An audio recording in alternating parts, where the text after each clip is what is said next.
রিশাদের recording করার option পাওয়া যাচ্ছে না। রিশাদের রেকর্ডিং অপশন আসতেছে না তো।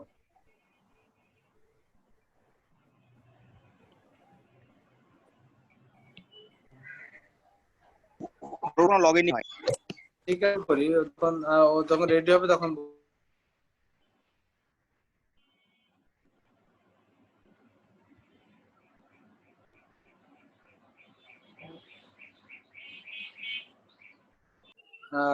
মেথডটা আমরা দেখলাম যে ভেন ডায়াগ্রামের মাধ্যমে কিভাবে টেস্ট করতে হয়, এটা সিলোজিজমের ভ্যালিডিটি। এখন এই সিলোজিজমের কিছু রুলস আছে, অর্থাৎ কিছু নিয়ম মানতে হয়। সিলোজিজম তৈরি করতে গেলে, একটা সহানুমান তৈরি করতে গেলে কিছু নিয়ম মেনে করতে হয়। সেই নিয়মগুলো যদি ভায়োলেট করা হয়, সেই নিয়মগুলো যদি কেউ ভঙ্গ করে, তাহলে যুক্তির মধ্যে ত্রুটি হয়, অর্থাৎ দোষযুক্ত যুক্তি তৈরি হয়, সেটা ইনভ্যালিড যুক্তি হয়, সেটাকে বলা হয় ফ্যালাসি, হেত্যাভাস বা অনুপপত্তি। এই হেত্যাভাস বা ফ্যালাসি বেশ কয়েক ধরনের হতে পারে। তো আমরা এখানে কপির বই অনুসারে 6টি রুলস এর কথা আলোচনা করব। 6টি রুলস মেনে চলতে হয় যখন একটি সহানুমান লিখতে হয়। সেই 6টি রুলস কি? 1 নম্বরে আছে, দেখো 1 নম্বরে আছে অ্যাভয়েড 4 টার্মস। 1 নম্বর রুলস, আমরা 1 নম্বর রুলস দিচ্ছি, অ্যাভয়েড 4 টার্মস।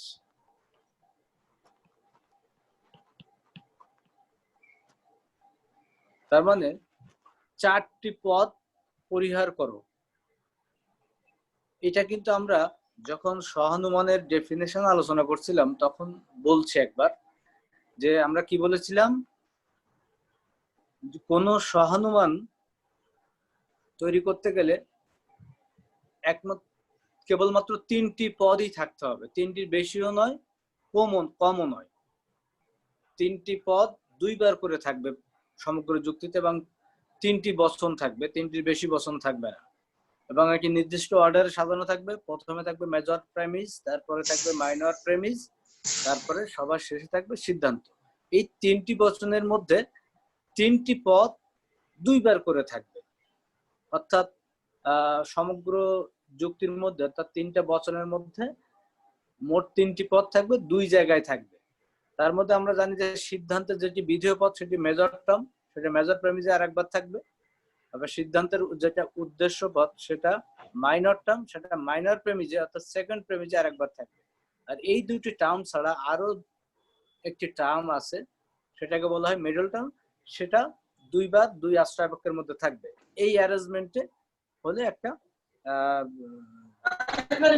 ভ্যালিড যুক্তি হবে। আচ্ছা, কথা বলতে ঠিক আছে। তাহলে এখন আমরা দেখি অ্যাভয়েড 4 টার্মস, ওই সূত্র ধরে বলা হচ্ছে যে 4টি পদ পরিহার করতে হবে। তার মানে কি? তার মানে কোন যুক্তির মধ্যে 4টি পদ থাকতে পারবে না। আমরা একটা আর্গুমেন্ট যদি লিখি এখন, দেখো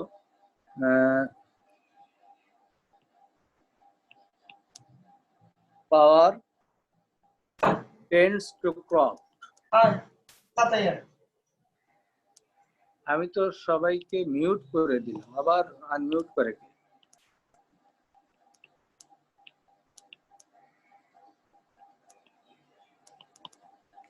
Power tends to corrupt.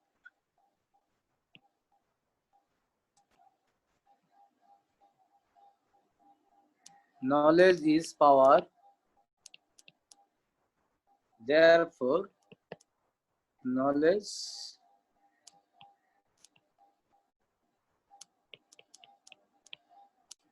tends to corrupt.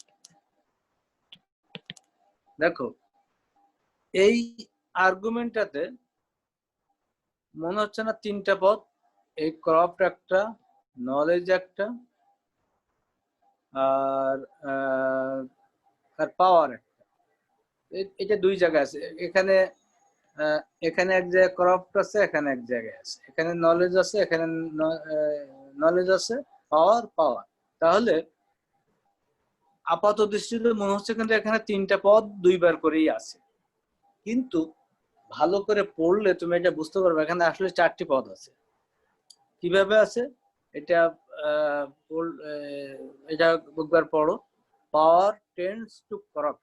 এখানে যে পাওয়ারের কথা বলা হচ্ছে, এইটা যে পাওয়ার, এটা হচ্ছে ক্ষমতা, রাজনৈতিক ক্ষমতা।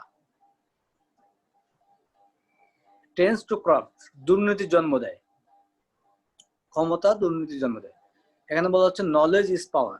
নলেজ আমার জ্ঞানী শক্তি, আমরা জানি জ্ঞানের যে পাওয়ার, জ্ঞানের ক্ষেত্রে পাওয়ার যে অর্থে ব্যবহৃত হয়, এই দুর্নীতির জন্ম দেওয়া পাওয়ার, এই দুইটা পাওয়ার কিন্তু এক না। অর্থাৎ এখানে এই পাওয়ার যে মিনিং, এই পাওয়ারের মিনিং আলাদা। আপাত দৃষ্টিতে একই টার্ম মনে হলেও এটা মিনিং এর দিক দিয়ে দুই রকম। সেই জন্য এখানে বলা হয়েছে যে সমগ্র যুক্তির মধ্যে তিনটি পদ যে দুইবার করে ব্যবহৃত হবে, একটি পদ দুইবার করে সে দুই জায়গাতেই সেম মিনিং থাকতে হবে, তাদের একই অর্থে ব্যবহৃত হতে হবে। অর্থাৎ এখানে পাওয়ার বলতে যা বুঝাবে, এখানে পাওয়ার সেই একই মিনিং বহন করতে হবে। এখানে নলেজ যে মিনিং থাকবে, এখানেও নলেজ সেই মিনিং থাকবে। এখানে করাপ্ট বলতে যা বুঝাবে, এখানেও তাই বুঝাইতে হবে। বাকিগুলো ঠিক থাকলেও এই পাওয়ার, এই ফার্স্ট প্রেমিজে আর সেকেন্ড প্রেমিজে দুটা দুই অর্থ, অর্থাৎ দ্ব্যর্থক, অ্যাম্বিগুয়াস, এদের যে অর্থটা সেটা দুই রকম অর্থে ব্যবহৃত হয়েছে। এই জন্য এটা এই যুক্তির নিয়ম মানে নেয়। অর্থাৎ অ্যাভয়েড ফোর টার্মস, আমরা যে রুলস, সেই রুলসটাকে সে ভায়োলেট করছে। সুতরাং এখানে তিনটি পরিবর্তে চারটি টার্ম হয়ে গেছে। সেজন্য এই চারটি টার্ম যদি হয়, তাহলে সেই যে ফ্যালাসি তৈরি হবে, সেই ফ্যালাসিটার নাম হচ্ছে, এই ফ্যালাসির নাম হচ্ছে ফোর টার্মস ফ্যালাসি।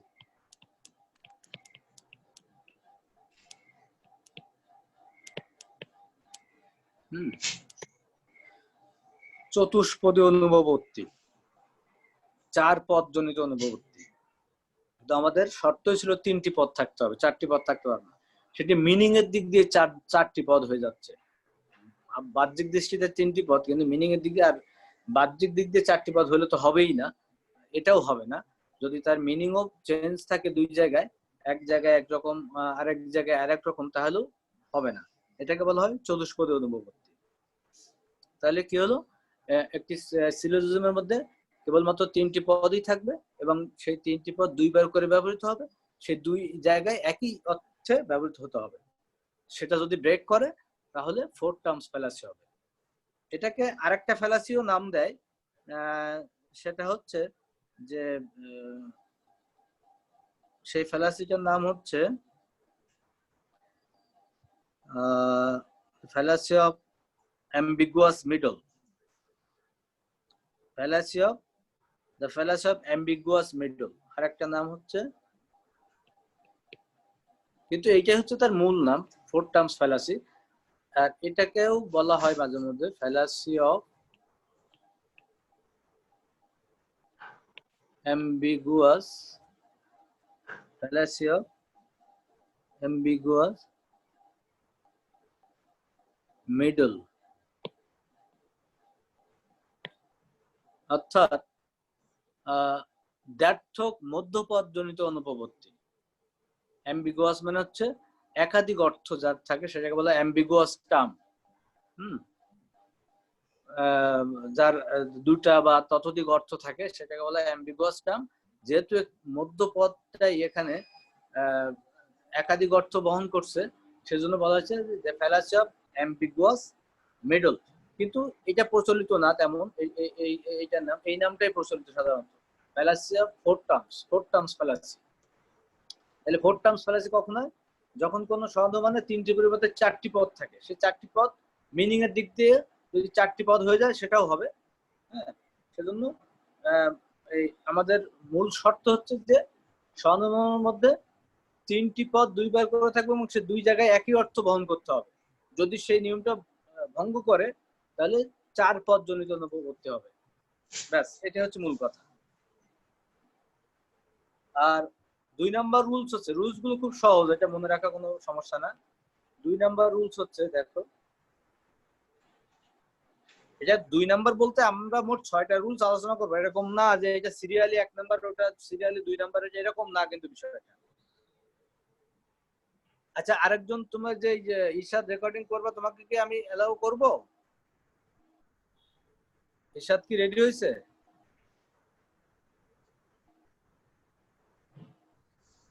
ইরশাদ, তোমাকে রেকর্ডিং এর জন্য আমি এলাও করব?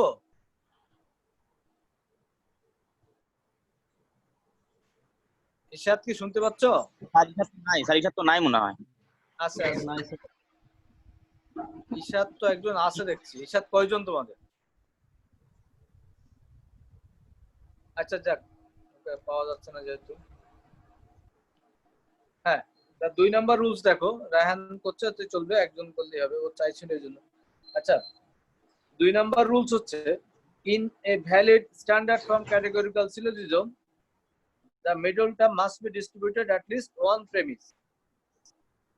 এটাকে আমরা সংক্ষেপে বলতে পারি distribute the middle term in at least one premise.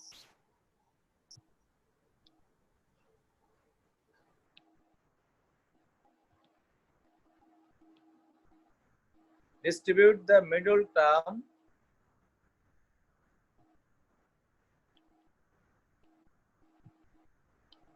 in at least one premise. এটা পড়েই বুঝতে পারছো কি বলতে চাচ্ছে এখানে। বলছে distribute the middle term in at list one premise. কোন সহানুমান বৈধ যদি হতে হয় তাহলে তাকে এই নিয়ম মেনে চলতে হবে। প্রথম নিয়ম তো মানতে হবে, সবগুলো নিয়ম এখানে যা যা বলবো। তাহলে তার মধ্যে আরেকটা রুলস আমরা কি বলছি, মিডল টার্মকে, এই মিডল টার্মকে, একটি সহানুমানের মধ্যপদকে যে কোনো একটি আশ্রয় বাক্যে ব্যাপ্ত হতেই হবে। যদি দুটাতেই সে আনডিস্ট্রিবিউটেড থাকে তাহলে সে যুক্তি বৈধ হতে পারে না। আর যুক্তি বৈধ হতে পারে না বলতে কি বোঝায়, আশ্রয় বাক্য থেকে সিদ্ধান্ত অনিবার্যভাবে নিশ্চিত হতে পারে না। অবৈধ বলতে কিন্তু এটাই বোঝাবে যে কোনো ক্ষেত্রে। তোমার এর আগে যেটা বললাম যে 4 টার্মস ফ্যালাসি, সেখানেও যদি 3টির পরিবর্তে 4টি পদ হয়ে যায় মিনিং এর দিক দিয়ে, তাহলে আশ্রয় বাক্য থেকে সিদ্ধান্ত অনিবার্যভাবে নিশ্চিত হয় না, সেই সিদ্ধান্ত বৈধ হয় না। সব ক্ষেত্রেই একই কথা প্রযোজ্য।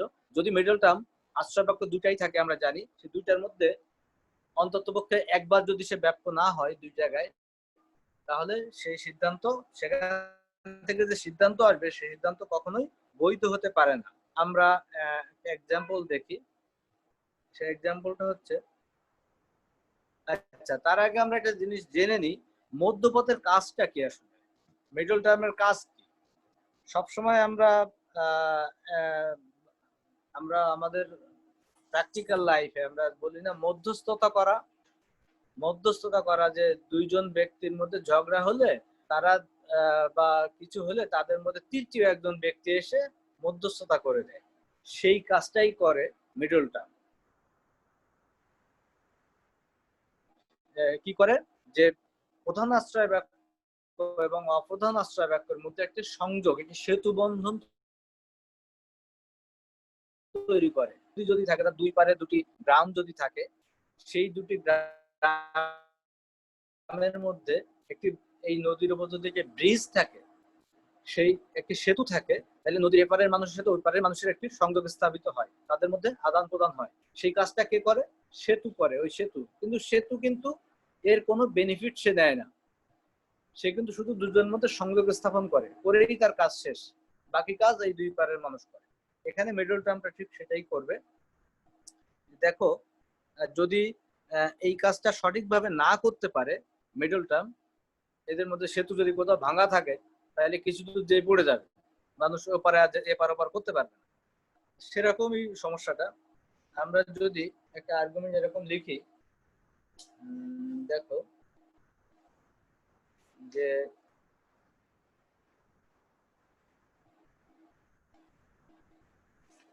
ধরো আমি এরকম একটা আর্গুমেন্ট লিখলাম, all sharks are fish.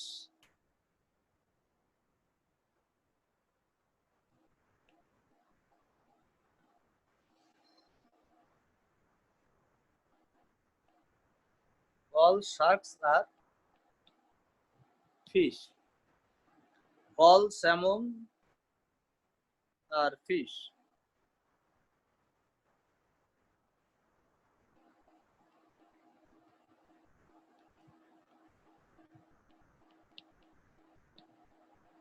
Therefore, all salmon are sharks.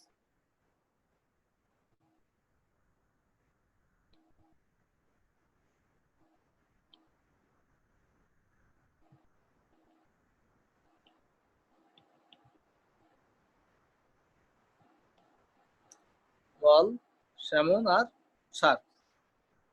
এই আর্গুমেন্টটা খেয়াল করো, এখানে আমরা সহানুমানের আপাতত দৃষ্টিতে মনে হচ্ছে সব নিয়ম মেনে চলছে। তিনটি স্টেটমেন্ট আছে, তিনটি প্রপোজিশন আছে, স্ট্যান্ডার্ড ফর্ম প্রপোজিশন।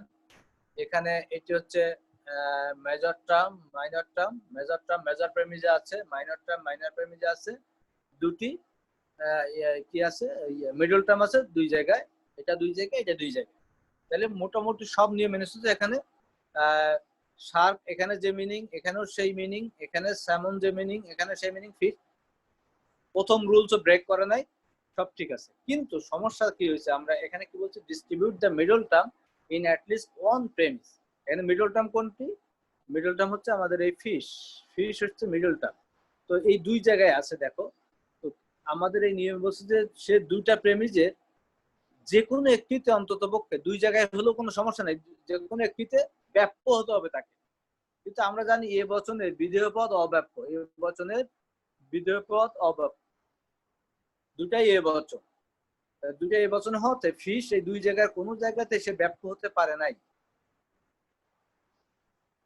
তাহলে এই রুলসটা ব্রেক করছে যে middle term distribute the middle term in at list one premise, কিন্তু সে কোনো প্রেমিসেই ব্যাপ্য হয় নাই। সুতরাং রুলস ব্রেক করছে, যুক্তি ইনভ্যালিড। কেন ইনভ্যালিড হয়েছে সেটা আমরা এখন ব্যাখ্যায় যাই, যে মিডল টার্ম ডিস্ট্রিবিউট যদি না হয় তাহলে কেন যুক্তি ইনভ্যালিড হবে। হ্যাঁ দেখো প্রবলেমটা কিভাবে হচ্ছে, আমরা বলছি হচ্ছে সেতু বন্ধনের নদীর দুই পারের সাথে এই এপার এপার, এই এদের মধ্যে যদি সেতু না থাকে তাহলে এই সিদ্ধান্ত আসবে না। তো সেই সেতুটা কাজ করবে এই ফিশ। এখানে বলা হচ্ছে যে all sharks are fish, Shark শ্রেণীর যত সদস্য আছে সবাই ফিশ ক্লাসের অন্তর্ভুক্ত। কিন্তু এমন বলা হয় নাই কিন্তু যে এই ফিশের সকলেই শার্ক শ্রেণীর অন্তর্ভুক্ত, শুধু বলা হচ্ছে শার্ক সবাই। আমরা জানি যে এটার ভেন ডায়াগ্রাম এ বচনে, সেই হিসেবে যে শার্ক সবাই ফিশের অন্তর্ভুক্ত, ভালো কথা। আর এখানেও বলা হচ্ছে যে স্যামন সবাই ফিশের অন্তর্ভুক্ত, ব্যাস আমাদের কোনো আপত্তি নেই। শার্ক সবাই ফিশের অন্তর্ভুক্ত, এ কথা সত্য। অল স্যামন ফিশ, সেটাও সত্য। কিন্তু সেটা থেকে আমরা বলতে পারি therefore all salmons are shark, এটা বলতে পারি না। কারণ হ্যাঁ এটা দেখেও বোঝা যাচ্ছে যে এটা বলা যায় না। যদি এরকম হতো, এই এই আর্গুমেন্টটা যদি এভাবে লেখা হতো, ধরো all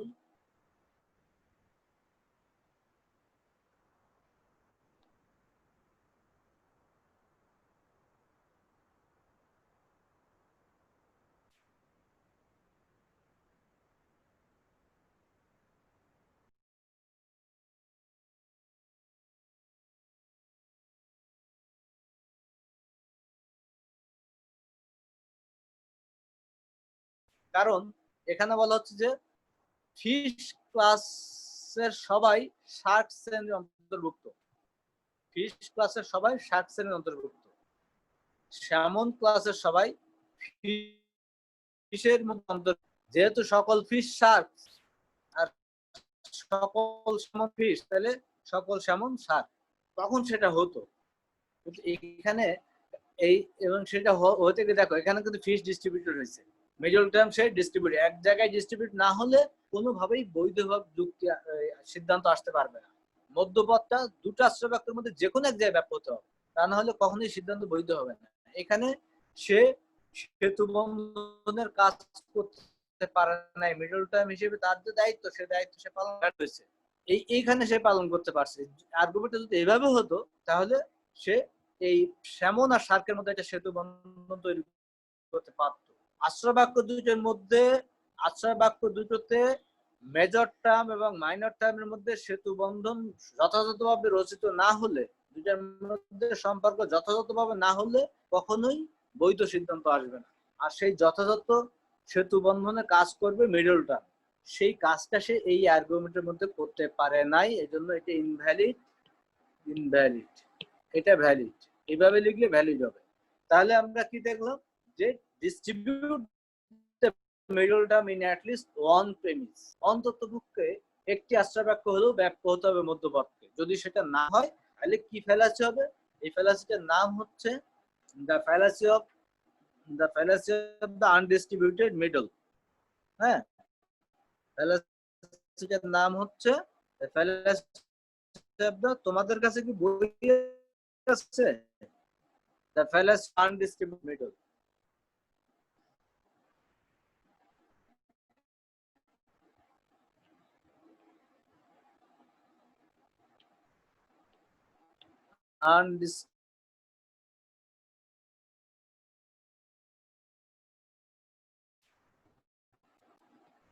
The fallacy of the undistributed middle, অব্যাপ্য মধ্যপদ জনিত অনুপপত্তি, অব্যাপ্য মধ্যপদ জনিত অনুপপত্তি, the fallacy of the undistributed middle। তাহলে কি দাঁড়াইলো? আমরা প্রথম রুলস যেটা আলোচনা করলাম সেখানে বললাম যে অবশ্যই তিনটি পদ থাকবে, তিনটির বেশি পদ থাকবে না। যদি তার বেশি হয় কোনোভাবেই তাহলে সেটি ইনভ্যালিড আর্গুমেন্ট হবে এবং সেই যে ফ্যালাসি তৈরি হবে সেটাকে বলা হবে ফোর টার্মস ফ্যালাসি।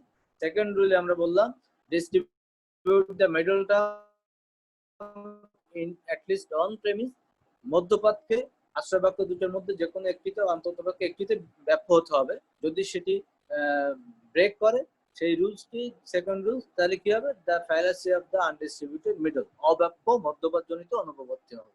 স্যার বলো স্যার বলো স্যার বলে যে ফেলো, দ্বিতীয়টা স্যার আপনি ভ্যালিড বললেন, কিন্তু স্যার এটা কেমন জানি লাগছে স্যার। স্যার অল ফিশ আর এইটা যদি হবে এটা হয় এটা স্যার। তো বাস্তবে তো সেটা বাস্তবে তো সম্ভব না। এটা যদি তুমি এরকম ধরে নাও, যদি তুমি এরকম ধরে নাও যে অল ফিশ আর স্যামন, আমরা অন্য আর্গুমেন্ট দিয়ে সাজাতে পারি, অন্য সত্য সত্য প্রপোজিশন দিয়ে সাজাইতে পারতাম। আমি এটাকে দিয়ে সাজাইলাম যে এই আর্গুমেন্টটা যদি এইভাবে লেখা থাকতো তাহলে এটা ভ্যালিড হতো। আমরা এটার বিষয়বস্তু কি এটা কোনো ব্যাপার না। হ্যাঁ, তুমি যদি আমি যদি ধরে নিই যে ধরো প্রথম বর্ষ দর্শন বিভাগের সকল ছাত্রছাত্রী, দর্শন বিভাগ প্রথম বর্ষের সকল ছাত্রছাত্রী হয় মেধাবী, কিন্তু 100% যে মেধাবী এটা তো আমি জানি না, তাই না? তার মানে কি? এটা আমি ধরে নিচ্ছি, হাইপোথেটিক্যাল। এই প্রপোজিশন গুলো বলা হচ্ছে হাইপোথেটিক্যাল প্রপোজিশন। হ্যাঁ, এটা কিন্তু বাস্তবে সত্য মিথ্যা কিনা সেটা জরুরি না। জরুরি হচ্ছে যদি আমরা এইরকম একটা প্রপোজিশনকে সত্য বলে ধরে নিই এবং এরকম একটা প্রপোজিশনকে যদি সত্য বলে ধরে নিই তাহলে তা থেকে এই সিদ্ধান্তটা অনিবার্যভাবে আসবে। এটা হচ্ছে এই ডিডাকটিভ আর্গুমেন্টের মূল বক্তব্য। তুমি যদি বাস্তবের সাথে মিলাও যে অল ফিশিস আর, হ্যাঁ আমরা সেরকম বাস্তব সত্য স্টেটমেন্ট দিয়ে তৈরি করতে পারি, সেটা সমস্যা না। কিন্তু আমি যদি সেটা নাও তৈরি করি, এটা হচ্ছে একটা ফর্মাল বিষয়, ফর্মাল। তুমি এই ফর্মের যুক্তি দাঁড় করাইবা, সেটা তুমি সত্য বাক্য দিয়ে দাঁড় করাও, সমস্যা নেই। কিন্তু যদি আমরা এরকম ধরে নিই যে এই স্টেটমেন্ট গুলো সত্য, তাহলে তার থেকে এই সিদ্ধান্তটা অবশ্যই আসবে।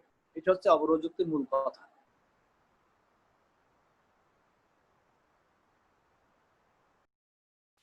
শর্তমূলক বচন, শর্তমূলক।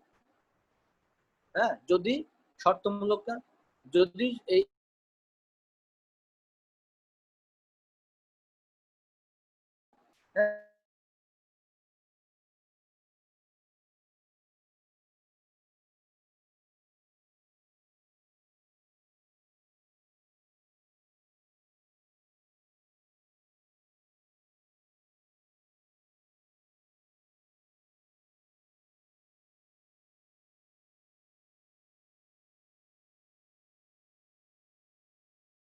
একটা হচ্ছে ফ্যালাসি অফ দ্য আনডিস ক্লাস আমাদের শেষে ইউটিউবে দেখতেছে ইউটিউবে দেখতেছে বুঝি নাই কি করতেছে স্যার ইউটিউবে দেখে নিচ্ছে মনে হয় সব। না তা দেখে নিচ্ছে, কিন্তু তারপরও ক্লাসে থাকা, সরাসরি ডিসকাস করা আর ওটা করা একটু পার্থক্য আছে না, ওটা দেখেও হবে, কিন্তু এখানে থাকলে আর একটু ভালো হয়। স্যার ওদের বলবো নি প্রবলেম গুলো তারা এখানে, যেমন তুমি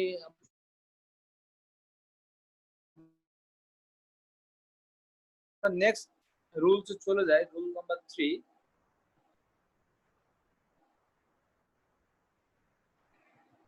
রুল 3 তে আমরা কোনটা আলোচনা করব? রুল 3 তে আমরা আলোচনা করব in a valid standard from categorical syllogism, if either term is distributed in the conclusion, then it must be distributed in the premises.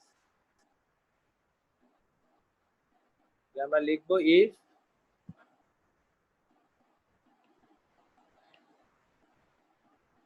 সবগুলো ভ্যালিড স্ট্যান্ডার্ড ফর্ম ক্যাটেগরিক্যাল প্রপোজিশনের ক্ষেত্রে প্রযোজ্য, যা বলছে in a valid standard form categorical syllogism, if either term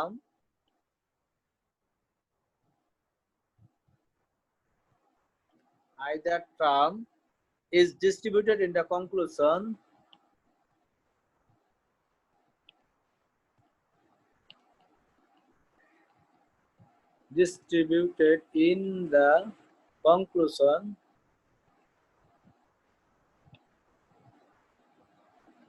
then it must be distributed in the premises.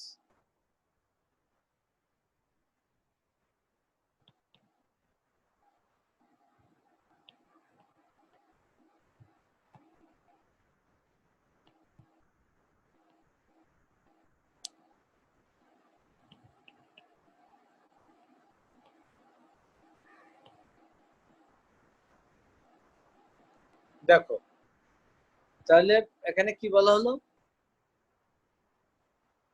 if either term is distributed in the conclusion, যদি কনক্লুশনে কি কি term থাকে আমরা জানি, একটা হচ্ছে মেজর টার্ম, একটা হচ্ছে মাইনর টার্ম, তাহলে সেই দুটি টার্মের if either term is distributed in the conclusion, কনক্লুশনে যে টার্মটি ডিস্ট্রিবিউটেড থাকবে, then it must be distributed in the premise, অবশ্যই সেই টার্মকে প্রেমিসে ডিস্ট্রিবিউট হতে হবে, এটা হচ্ছে শর্ত।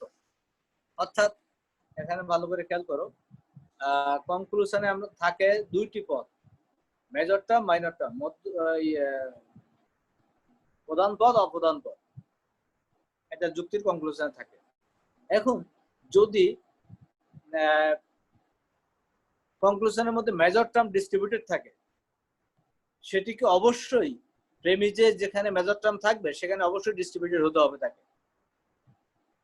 আবার কনক্লুশনের মধ্যে যদি মাইনর টার্ম ডিস্ট্রিবিউটেড থাকে, তাহলে তাকে অবশ্যই মাইনর প্রেমিজে ডিস্ট্রিবিউটেড হতে হবে।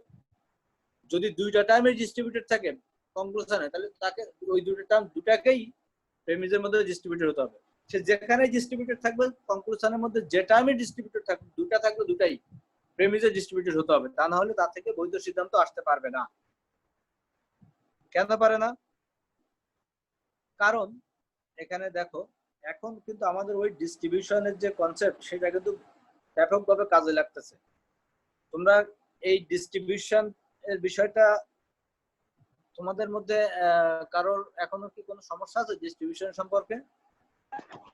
না স্যার, এটা কিন্তু ভালোভাবে ক্লিয়ার না হলে এখন বোঝা যাবে না কিছু। এখানে যারা আছে, এখানে তো বেশি নাই, তো তাদের যে কয়জন আছো তোমরা ডিস্ট্রিবিউশন সম্পর্কে ক্লিয়ার ধারণা আছে তো তোমাদের? আমি ধরে নিচ্ছে আছে, থাকলে বলবো তোমাদের যদি সমস্যা থাকে। আমরা জানি এ বচনের সাবজেক্ট ডিস্ট্রিবিউটেড, প্রেডিকেট আনডিস্ট্রিবিউটেড। এই বচনের দুটাই ডিস্ট্রিবিউটেড, আই বচনের দুটাই আনডিস্ট্রিবিউটেড। ও বচনের এ বচনের উল্টাটা হবে, এটা আনডিস্ট্রিবিউটেড, এটা ডিস্ট্রিবিউটেড। এই হচ্ছে আমাদের ডিস্ট্রিবিউশনের লিস্ট ছিল এরকম। তো ডিস্ট্রিবিউশন মানে কি? ডিস্ট্রিবিউশন মানে হচ্ছে যে শ্রেণীকে ডিস্ট্রিবিউট বলা হবে, যে টার্মটাকে, আমরা কোনো টার্মকে তখনই ডিস্ট্রিবিউটেড বলবো যখন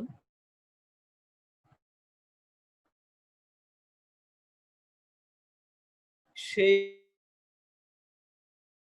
টার্ম দ্বারা সেই শ্রেণীকে আমি ডিস্ট্রিবিউটেড বলবো যখন সেই টার্ম দ্বারা, অর্থাৎ একটা যুক্তির মধ্যে কোনো টার্ম বা একটা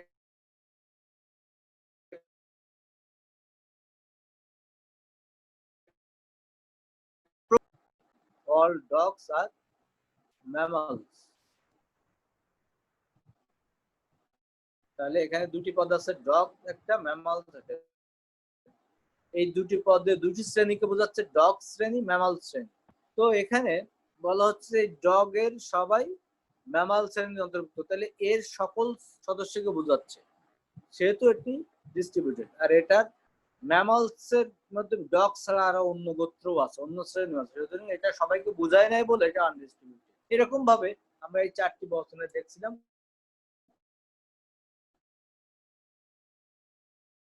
কোনটি ডিস্ট্রিবিউটেড, কোনটি আনডিস্ট্রিবিউটেড। তাহলে ডিস্ট্রিবিউশন মূলত কি, পদ দ্বারা যে শ্রেণীকে বোঝানো হবে সেই শ্রেণীর সকল সদস্যকে যদি বোঝায় তাহলে সেটি ডিস্ট্রিবিউটেড, আদারওয়াইজ আনডিস্ট্রিবিউটেড। তো ফাইন, এখন আমরা এই রুলসে কি বলছি,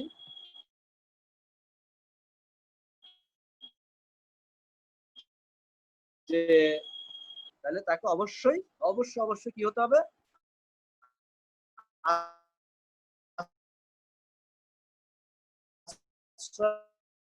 ফর এক্সাম্পল আমরা একটা আর্গুমেন্ট এখন লিখবো, যেটা আমি এখন লিখলাম, ধরো অল ডগস আর ম্যামালস, আমি লিখলাম all dog R mammals, no cats are dogs,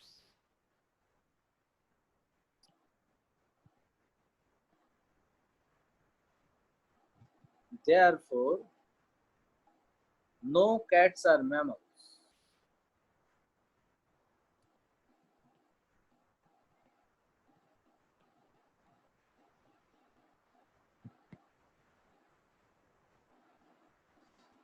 এখন দেখো,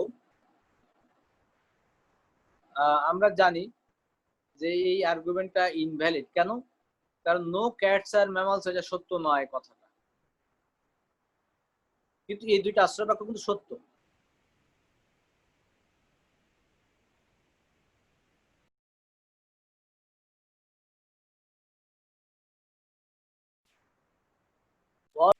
বিড়াল যত সব ম্যামাল শ্রেণীর অন্তর্ভুক্ত, তারা এই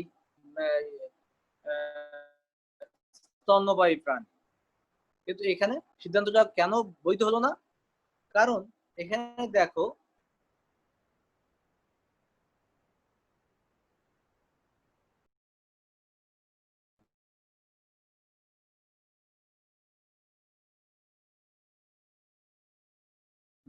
নো ক্যাটস আর ম্যামালস ই বলে ব্যাখ্যা হতে হবে। তো আমরা দেখি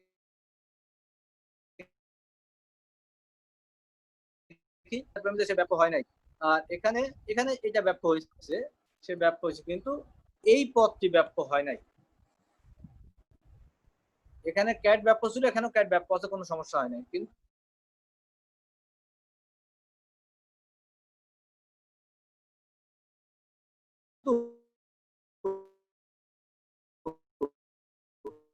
এখানে মেজর টার্ম যে অবরোধ যুক্তির সিদ্ধান্তটি আসে আশ্রয় বাক্য দুটি থেকে অনিবার্যভাবে, এবং সিদ্ধান্তের যে বক্তব্য, সিদ্ধান্ত কখনোই আশ্রয় বাক্যের পরিধিকে, আশ্রয় বাক্যের সীমাকে অতিক্রম করতে পারে না, অর্থাৎ দেয়া হয় নাই সেই জাতীয় কোনো বক্তব্য, সিদ্ধান্ত মন গড়া নিজের থেকে আরোপ করতে পারবে না। সিদ্ধান্তকে অবশ্যই এই আশ্রয় বাক্যগুলো রেঞ্জের মধ্যে অবস্থান করতে হবে, এর সীমাকে অতিক্রম করে সে নতুন কথা এখানে আনতে পারবে না, এর মধ্যেই তাকে থাকতে হবে। তো সমস্যাটা কি হলো, এখানে বলা হচ্ছে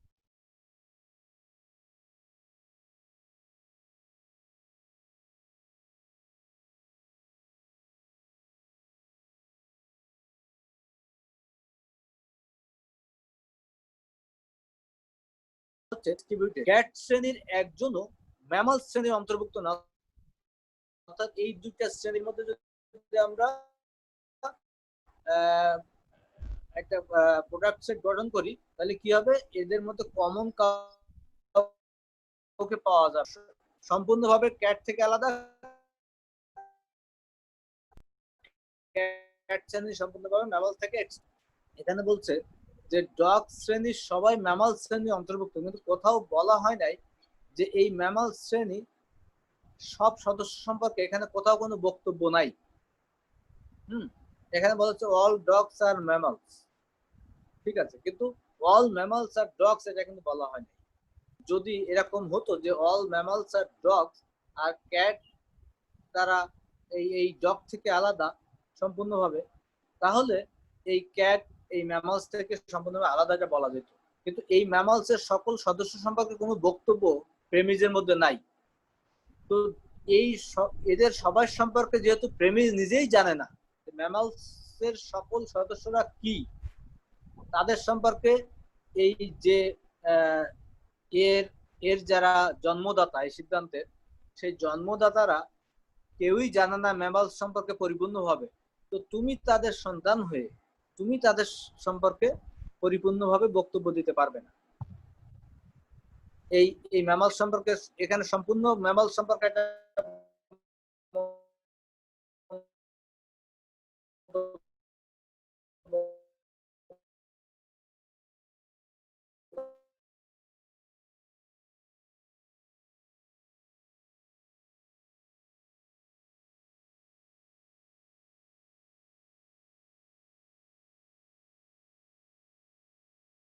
করা হয়েছে যে ম্যামাল শ্রেণীর সম্পূর্ণ সদস্য যদি কোনো পদ সিদ্ধান্তে ব্যাপ্য হয় তাহলে তাকে অবশ্যই আশ্রয় বাক্যে সংশ্লিষ্ট আশ্রয় বাক্যে ব্যাপ্য হতে হবে। যে সংশ্লিষ্ট কেন কথা বলছি, কারণ সিদ্ধান্তে যদি বিধেয় পদ ব্যাপ্য হয় তার মানে সেটি মেজর টার্ম, তার সাথে সংশ্লিষ্ট মেজর প্রেমিজ। তাহলে সিদ্ধান্তে মেজর টার্ম যদি ব্যাপ্য হয় তাহলে তার সংশ্লিষ্ট মেজর প্রেমিজে তাকে ব্যাপ্য হতে হবে। সিদ্ধান্তের উদ্দেশ্য পদ যদি ব্যাপ্য হয় তার মানে মাইনর টার্ম ব্যাপ্য, তাহলে তার সাথে সংশ্লিষ্ট মাইনর প্রেমিজে তাকে ব্যাপ্য হতে হবে। যদি সে ব্রেক করে তাহলে এই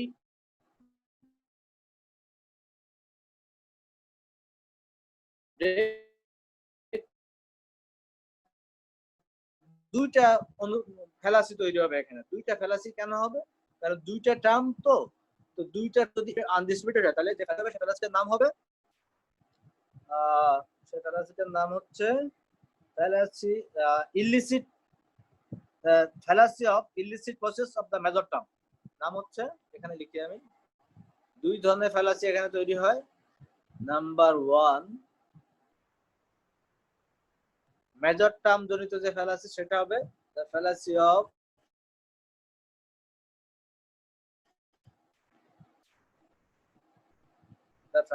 অফ ইলিসিট প্রসেস, মানে একটা অবৈধ পন্থা, অবৈধ পদ্ধতি। illicit process of the major term, এটা একটা।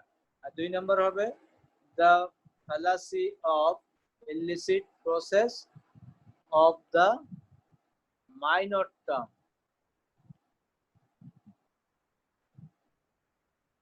অর্থাৎ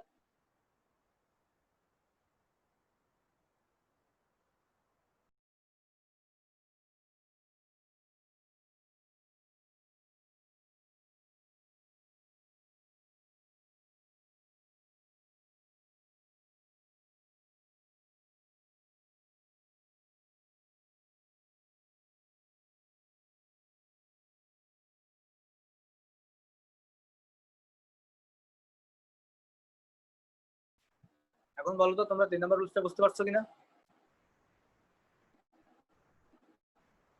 স্যার বলো। স্যার এখানে কনক্লুশনে স্যার কোন পদটা স্যার ডিস্ট্রিবিউটেড, কনক্লুশনে কোন টার্মটা স্যার ডিস্ট্রিবিউটেড? এটা কি কথা বললা তুমি? কনক্লুশন এটা কোন বচন বলো তো? স্যার এটা ও কনক্লুশন ও বচন। তাহলে তোমার তো এখনো তো সেই বেসিকের সমস্যা রয়ে গেছে। বচনগুলোই যদি না চিনতে পারো তাহলে তো এখানে আসা যায় বৃথা হয়ে গেল। কনক্লুশন ও বচন কিভাবে হলো? ও বচন কি দিয়ে শুরু হয় বলো তো? ও বচন তো পার্টিকুলার প্রপোজিশন। ও বচন তো পার্টিকুলার। এখন বেসিকের সমস্যা থাকলে তো আমরা একদম ক্লাসের শেষ পর্যায়ে চলে আসছি। এ বচন ওয়াল, এ বচন ওয়াল দিয়ে শুরু হয়, ওয়াল এস আর পি। ই বচন শুরু হয় নো দিয়ে, নো এস আর পি।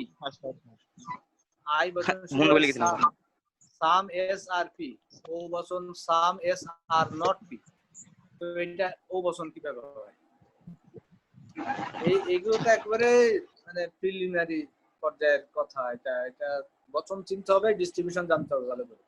হ্যাঁ, এটা তো ই বচন। ই বচন একটু আমি তো এর আগেই দেখাই দিয়েছি, ই বচনের দুটাই ডিস্ট্রিবিউটেড। তাহলে কোনটা ডিস্ট্রিবিউটেড বললে তুমি তো ভুল করছো। এখন বুঝতে পারছো এটা দুইটা distributed? G sir.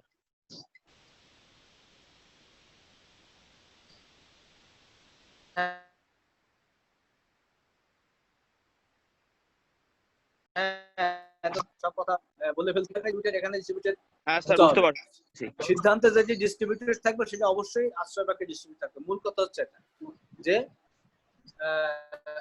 if either term is distributed in the conclusion then it must be distributed in the premises. ব্যাস মূল শর্ত হচ্ছে এটা যে সিদ্ধান্তে যে পদ ব্যাপ্য থাকবে তাকে অবশ্যই আশ্রয় বাক্য, সংশ্লিষ্ট আশ্রয় বাক্যে ব্যাপ্য হতে হবে। এটা হচ্ছে এই যদি এটা ব্রেক করে তাহলে দুইটা ফেলাসি হবে, কারণ যেহেতু দুইটা পদ থাকে সিদ্ধান্তে সেজন্য দুইটা পদ থেকে দুইটা ফেলাসি। যদি প্রধান পদ সিদ্ধান্তে ডিস্ট্রিবিউটেড কিন্তু আশ্রয় বাক্য আনডিস্ট্রিবিউটেড, সেটা হবে the fallacy of illicit process of the major term. যদি মাইনর টার্ম সিদ্ধান্তে ডিস্ট্রিবিউটেড কিন্তু আশ্রয় বাক্য আনডিস্ট্রিবিউটেড, সেটাকে বলা হয় fallacy of the illicit process of the minor term. এই দুইটা। আর 4 নাম্বার রুলস হচ্ছে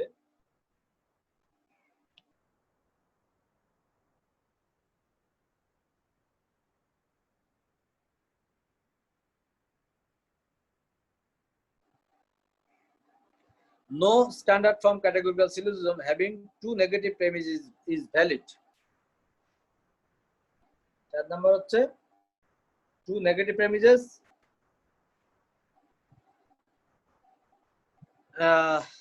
দুটা নেগেটিভ প্রেমিস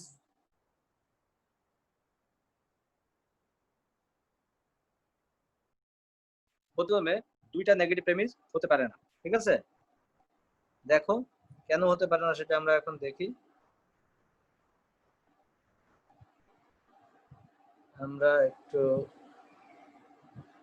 এটা অ্যাভয়েড টু নেগেটিভ প্রেমিসেস বলে আমরা লিখি সংক্ষেপে।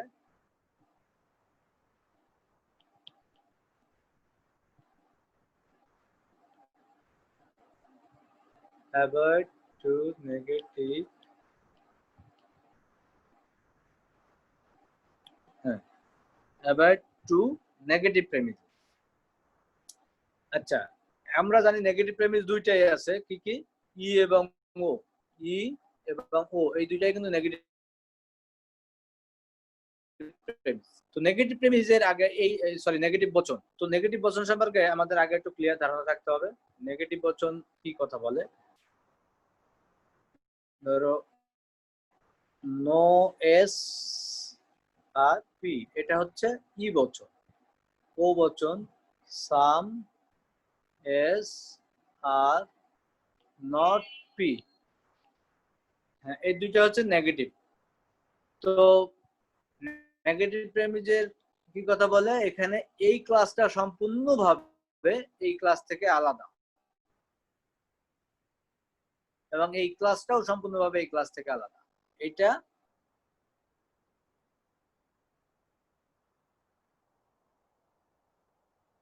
কমপ্লিট সেকেন্ড ক্লাস ও কমপ্লিটলি এক্সক্লুডেড ফ্রম, এটা ই বচনের বক্তব্য। এটা দুটাই ব্যাপ্য। আর ও বচনে বলছে যে সাম এই পি ক্লাস, আমরা এটা যখন ডিস্ট্রিবিউশন আলোচনা করছিলাম বিস্তারিত বলছিলাম পি ক্লাসটা ডিস্ট্রিবিউটেড কেন, সেটা আমরা তখন কিন্তু বিস্তারিত বলছিলাম যে নেগেটিভ প্রেমিসের সবসময় বিধেয় পদ ব্যাপ্য হয়। এই বিধেয় পদ, কারণ এই বিধেয় পদ সম্পূর্ণভাবে বিধেয় পদকে বোঝায় যখন বলা হয় যে some S are not P, S ক্লাসের একজন সদস্য পি ক্লাসের অন্তর্ভুক্ত নয় যখন বলা হয়, তখন সেই সেকেন্ড ক্লাস সম্পর্কে বিস্তারিতভাবে জানতে হয় যে এই ক্লাসের মধ্যে সে আছে কিনা। এই জন্য যে ডিস্ট্রিবিউটেড এই পদটা। কিন্তু এখানে যে মূল কথাটা এই নেগেটিভ প্রেমিস যেটা বলার জন্য আমি এটা লিখছি, যে এখানে ক্লাস এক্সক্লুশনের কথা বলে। দুটা বচনেই ক্লাস ইনক্লুশনের কথা বলে না, অর্থাৎ অন্তর্ভুক্তির কথা বলে না। কিন্তু এই ক্লাসের অন্তর্ভুক্ত এই কথা কিন্তু এখানে বলে না। এখানে বলে এই ক্লাসটা এই ক্লাস থেকে হয় সম্পূর্ণভাবে আলাদা অথবা আংশিকভাবে আলাদা, ঠিকভাবে partially excluded from predicate class।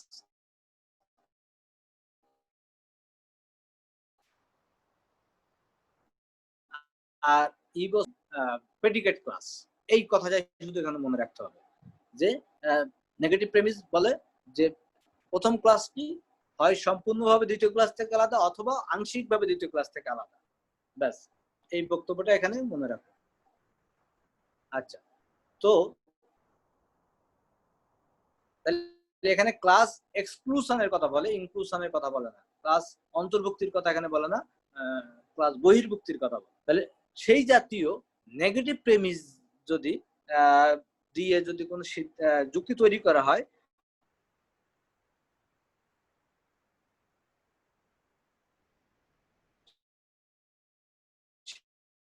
সেক্ষেত্রে সিদ্ধান্ত বৈধ হয় না। আর্গুমেন্ট লিখি তাহলে বুঝতে সুবিধা হবে। আমি যদি দেখি যে no fish are mammals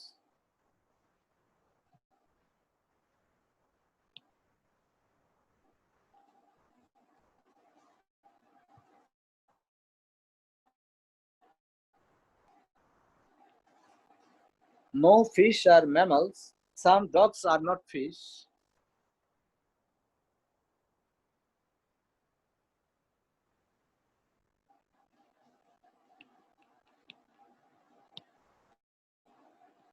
therefore some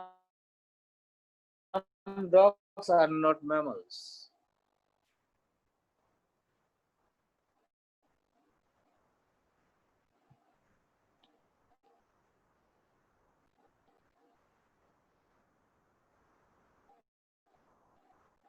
এই দেখো তাহলে এখানে এখানে কি বলে দেখো, এই দুইটা প্রেমিস, এই যুক্তি প্রেমিস দুটাই কিন্তু নেগেটিভ প্রপোজিশন। একটা হচ্ছে ই, একটা হচ্ছে ও। তো আমরা বলছি যে অ্যাভয়েড টু নেগেটিভ প্রেমিস, দুইটা নেগেটিভ প্রেমিসকে অ্যাভয়েড করো। অন্য কথায়, no standard form categorical syllogism having two negative premise is valid. অর্থাৎ কোনো স্ট্যান্ডার্ড ফর ক্যাটেগরিক্যাল সিলোজিজমের দুইটা প্রেমিস যদি নেগেটিভ হয় তাহলে সেই যুক্তি বৈধ হতে পারে না।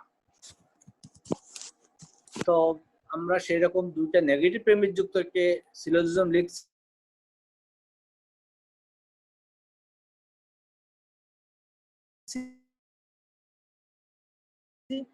আমাদের ফিশ অ্যানিমালস এটা সত্য, ঠিক আছে কথা। সাম ডগস আর নট ম্যামালস এটা সত্য, কিন্তু সিদ্ধান্তটি কিন্তু সত্য হয় নাই। সাম ডগস আর নট ম্যামালস এটা মিথ্যা কথা। ডগস শ্রেণীর সবাই ম্যামাল শ্রেণীর অন্তর্ভুক্ত, এটা আমরা জানি। এখানে যে সিদ্ধান্তটা হচ্ছে সেটা ভুল হয়ে গেছে, সেটা সঠিকভাবে আসে নাই। এখন আমরা বলছি যে নেগেটিভ প্রেমিসে কি বলে, একটা ক্লাস আর একটা ক্লাস থেকে হয় সম্পূর্ণভাবে আলাদা, এখানে যেমন সম্পূর্ণভাবে এই ক্লাস থেকে আলাদা, আর অথবা আংশিকভাবে একটি ক্লাস আরেকটা ক্লাস থেকে আলাদা। এখানে বলা হয়েছে এই ক্লাসটি আংশিকভাবে এই ক্লাস থেকে আলাদা। তো এখানে ক্লাস ইনক্লুশন যদি না থাকে প্রেমিস গুলোর মধ্যে, সব যদি একটা ক্লাস থেকে আরেকটা ক্লাস আলাদা, একটা ক্লাস থেকে আরেকটা ক্লাস আলাদা, তো কোনো ক্লাসের সাথে কোনো ক্লাসের কোনো সংযোগ নাই, কোনো ক্লাসের সাথে কোনো ক্লাসের সংযোগ নেই। এখানে মিডল, এখানে এ কিন্তু নদীর দুই পারের সাথে সেতু বন্ধনের কাজ করতে পারছে না, কারণ দুই পারের সাথে মুখ দেখা দেখি বন্ধ। তারা মানে একবারে পণ করেই আছে, প্রতিজ্ঞা করে আছে, ওপারের সাথে আমাদের কোনো যোগাযোগ থাকবে না, সব রিলেশন বন্ধ নেই, আমাদের মধ্যে কোনো সেতু বন্ধন হওয়া সম্ভব নয়, কারণ আমরা ওদের সাথে মুখ দেখা দিই বন্ধ, ওদের সাথে আমাদের দেখা সাক্ষাৎ নেই। সেই সমস্যাটাই হচ্ছে নেগেটিভ প্রেমিস। নেগেটিভ প্রেমিস বলে যে একটা ক্লাস আর একটা ক্লাস থেকে সম্পূর্ণভাবে আলাদা, অথবা এই ক্লাস ওই ক্লাস থেকে আংশিকভাবে আলাদা। হ্যাঁ, আর বাকি আংশিক সম্পর্কে জানে না, নিশ্চিত না, নিশ্চিত না হলে আমরা অবরোধ যুক্তির মধ্যে আনতে পারবো। তো তাহলে মধ্যপদ এখানে তাদের মধ্যে সেতু বন্ধন করতে পারে না, যথাযথভাবে সেতু বন্ধন করতে ব্যর্থ হয়, সে ফেল করে। তাই এটা যদি হয় তাহলে সিদ্ধান্ত বৈধভাবে আসে না কখনোই। আশ্রয় বাক্য থেকে, আশ্রয় বাক্যের মধ্যে যে দুটি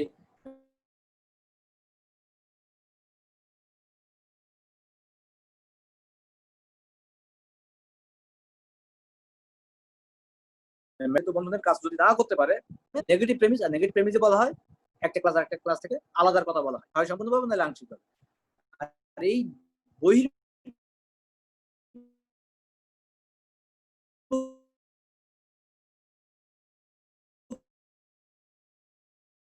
কারণে মিডল টার্ম তার কাজটা করতে পারে না। মিডল টার্ম এই দুইটার মধ্যে কানেক্ট, সেই ফ্যালাসিটার নাম হচ্ছে ফ্যালাসি অফ এক্সক্লুসিভ। এখানে যে ফ্যালাসি তৈরি হয় এটার নাম হচ্ছে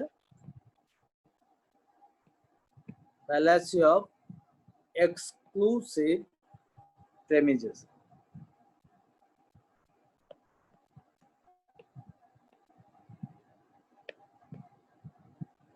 হ্যাঁ, এক্সক্লুসিভ প্রেমিস হচ্ছে যে প্রেমিস গুলোতে বলা হয় ক্লাস বহির্ভুক্তির কথা। হ্যাঁ, সেই জাতীয় প্রেমিস বলা হয় exclusive premises, fallacy of exclusive premises. হ্যাঁ, এটাই ছিল 4 নাম্বার রুলস এর বক্তব্য। তোমাদের এবার বলো, এটা খুব সহজ ব্যাপার, যারা অন্তত ডিস্ট্রিবিউশনটা বুঝো তারা এটা বুঝতে কোনো সমস্যা হবে না। বলো তো তোমাদের এখানে কোনো সমস্যা হয়েছে কিনা,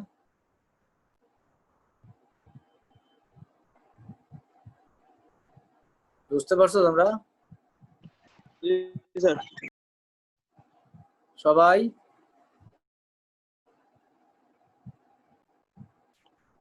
সবাই বুঝছে না?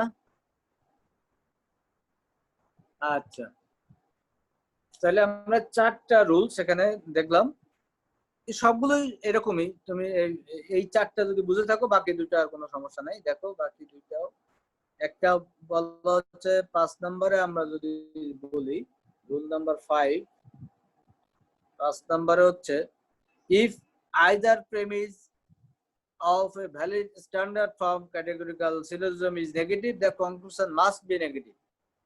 হ্যাঁ, একটু লিখি তাহলে আমি।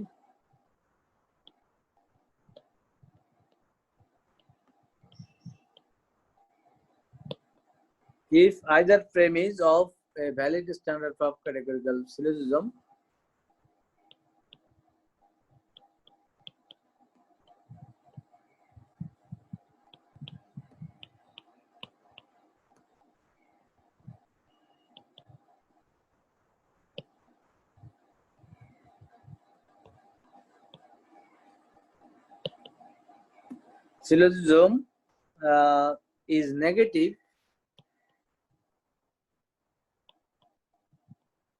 is negative, the conclusion must be negative.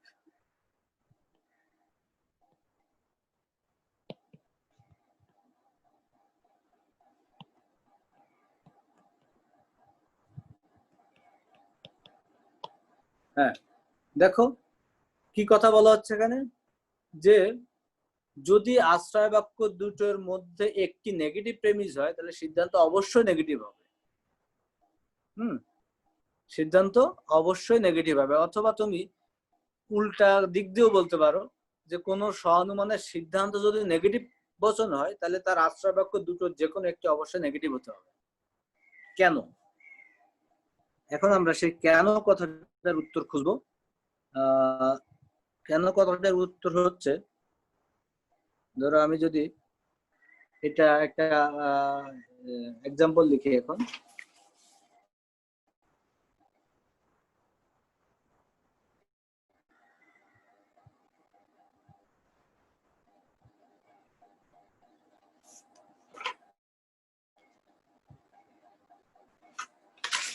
আচ্ছা, এটা লিখলাম ধরো যে নো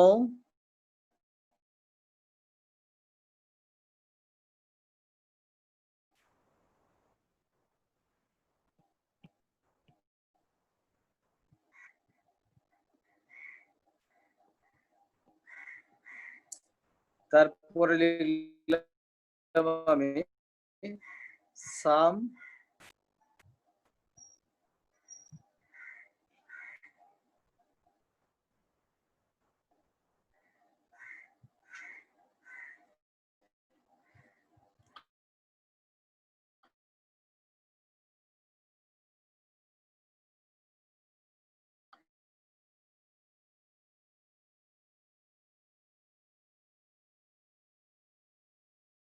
আচ্ছা সাম therefore some artists are managers.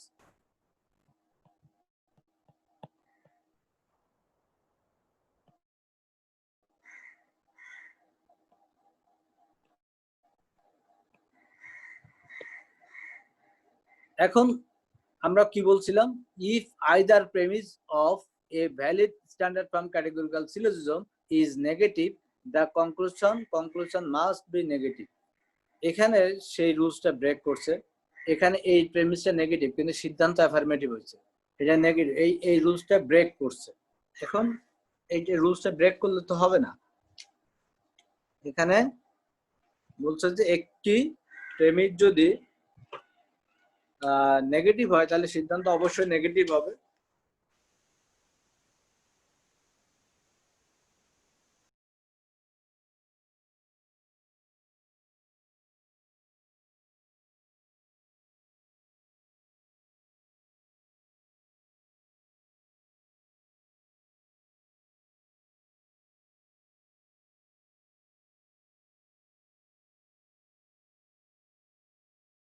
এখানে কিন্তু ক্লাস এক্সক্লুশনের কথা বলা হচ্ছে, অর্থাৎ এটা exclusive premise exclusive premise, class বহির্ভুক্তির কথা বলা হচ্ছে, একটা থেকে আলাদার কথা বলা হচ্ছে।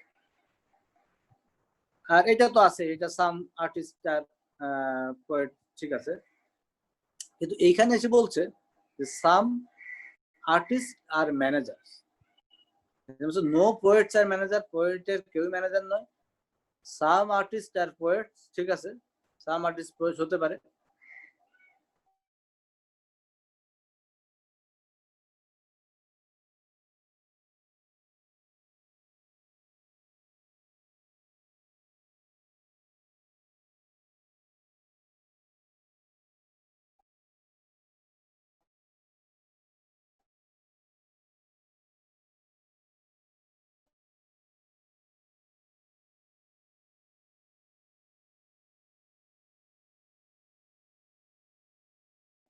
রিলেশন এখানে যেহেতু নাই, পোয়েট হতে পারে না, তাহলে তুমি এখানে এইরকম সিদ্ধান্তে আসতে পারবে না, তোমাকে এখানে অবশ্যই নেগেটিভ সিদ্ধান্ত হলেই ঠিক হবে। যে some artist are not managers, এটা যদি দিত তাহলে হয়তো হতো, এখানে যদি নট দিত একটা, এই যেহেতু no poets are managers, some artist are poets, তাহলে some artist are not managers, এটা বলা যায়। এটা যদি না হয় তাহলে এই সিদ্ধান্ত ভ্যালিড হবে না। এই নেগেটিভ প্রেমিস যদি অবশ্যই একটা নেগেটিভ প্রেমিস থাকে, তার মানে সেখানে ক্লাস বহির্ভুক্তির কথা বলছে, আর সেই বহির্ভুক্তিটা অবশ্যই সিদ্ধান্তে থাকতে হবে। অথবা উল্টা দিক দিয়ে যদি যাও, যে সিদ্ধান্ত যদি এরকম নেগেটিভ বচন হয়, তাহলে সেখানে ক্লাস বহির্ভুক্তির কথা বলা হচ্ছে, তাহলে অবশ্যই আশ্রয় বাক্য যে কোনো একটি নেগেটিভ হতে হবে। উল্টা ভাবে যদি আমরা বলি, দুটা যে কোনোটাই তোমরা লিখতে পারো বা বলতে পারো, যে এই যেভাবে এভাবে বলছে এভাবে বলতে পারো যে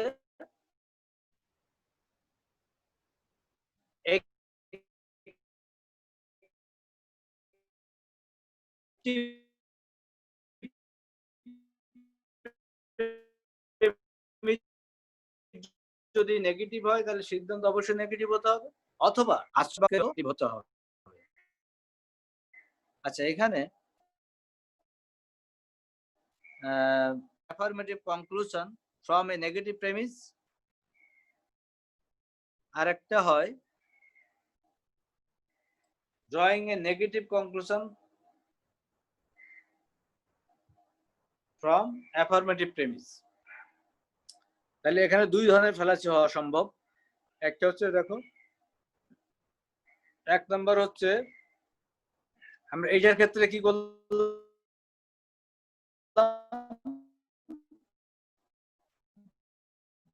ড্রয়িং এ ছিল অ্যাফার্মেটিভ কনক্লুশন। এটা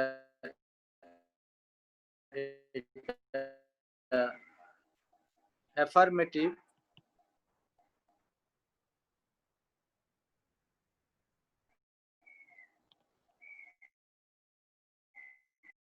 conclusion a negative premise. Negative premise. এই ক্ষেত্রে যেটা হচ্ছে যে অ্যাফার্মেটিভ কনক্লুশন ড্র করছি নেগেটিভ প্রেমিস থেকে, এই জনিত অনুপপত্তি। হ্যাঁ, এটা হবে যে ফ্যালাসি অফ, সবার আগে ফ্যালাসি থাকবে, fallacy of drawing a affirmative conclusion from a negative premise. আর দুই নম্বর হবে আমরা লিখবো যে fallacy of negative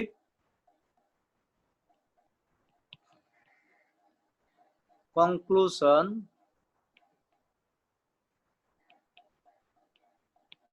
from a affirmative premise. সেটা উল্টাটা।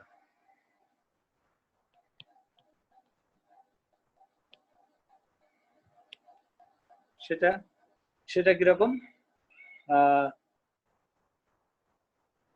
যে আমি একটু আগে যেটা বললাম যে ধরো এখানে এরকম যদি থাকতো, সাম আর্টিস্ট আর নট ম্যানেজার্স, এখানে যদি এরকম থাকতো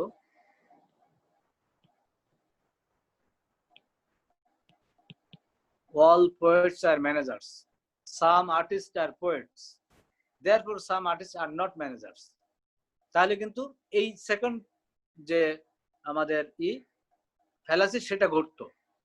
কারণ এখানে কনক্লুশন হচ্ছে নেগেটিভ বচন। তো নেগেটিভ বচন কনক্লুশন যদি নেগেটিভ হয় তাহলে আশ্রয় বাক্য দুটোর মধ্যে যে কোনো একটি নেগেটিভ হতে হবে। কারণ এখানে যেহেতু ক্লাস বহির্ভুক্তির কথা বলছে, আমরা আগেই বলছি যে অবরোধ যুক্তির সিদ্ধান্ত সবসময় আশ্রয় বাক্যগুলোর মধ্যে অবস্থান করতে হবে, তার স্কোপে, তার পরিধির বাইরে যেতে পারবে না। অর্থাৎ আশ্রয় বাক্যের মধ্যে যে কথার স্বীকৃতি বা অস্বীকৃতি নাই, সিদ্ধান্ত সেই কথার স্বীকৃতি বা অস্বীকৃতি দিতে পারবে না। এখানে যেহেতু আশ্রয় বাক্য দুটোর মধ্যে ক্লাস বহির্ভুক্তির কথা বলা হয় নাই, ক্লাস এক্সক্লুশনের কথা বলা হয় নাই, তাহলে সিদ্ধান্ত তুমি কোথায় পেয়েছো ক্লাস এক্সক্লুশনের কথা? এটা তুমি বলতে পারো না। সেই জন্য এই ফ্যালাসিটা রয়েছে, fallacy of negative conclusion from A affirmative premise.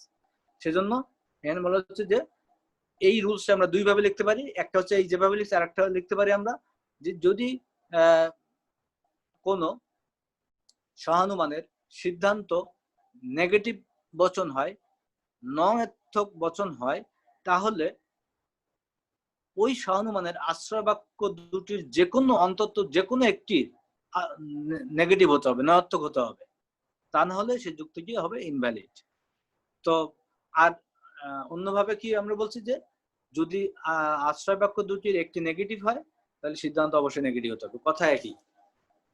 না হলে প্রথমটা যদি প্রথম ভাবে লিখি এবং প্রথম নিয়মে যদি ব্রেক করে তাহলে কি হবে, drawing a affirmative conclusion from a negative premise negative ছিল কিন্তু সিদ্ধান্তে সেই বহির্ভুক্তির কথা আসে নাই, সেজন্য বলছে ড্রয়িং এ অ্যাফার্মেটিভ কনক্লুশন, যেটা আগে ছিল ফ্রম এ নেগেটিভ প্রেমিস। আর এরকম আর্গুমেন্টের ক্ষেত্রে কি হবে, fallacy of negative, fallacy of drawing a negative হবে ফ্যালাসি অফ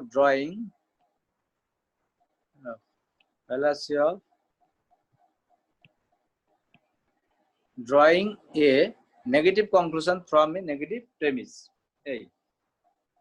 এই দুই ধরনের ফ্যালাসি এখানে হবে। এবার বলো তো রাকিবুল স্যার, কি বুঝলা? বুঝতেছি স্যার। ওই অ্যাফার্মেটিভ প্রেমিস থেকে যদি কনক্লুশন হয় তা স্যার ওই কনক্লুশনটাও অ্যাফার্মেটিভই হবে। আর স্যার নেগেটিভ প্রেমিস থেকে না না, কনক্লুশন তুমি উল্টা ভাবে বললে হবে না। অ্যাফার্মেটিভ কনক্লুশন থেকে আমরা এখানে কথা যেটা মূল কথাটা মনে রাখা হবে যে যদি কোনো সহানুমানের আশ্রয় বাক্য দুটো যে কোনো একটি নেগেটিভ হয় তাহলে সিদ্ধান্ত অবশ্যই নেগেটিভ হতে হবে। ঠিক আছে? জি স্যার, জি স্যার। আচ্ছা, যদি সেটা ব্রেক করে তাহলে কি হবে? তাহলে drawing fallacy of drawing a affirmative conclusion from a negative premise, অর্থাৎ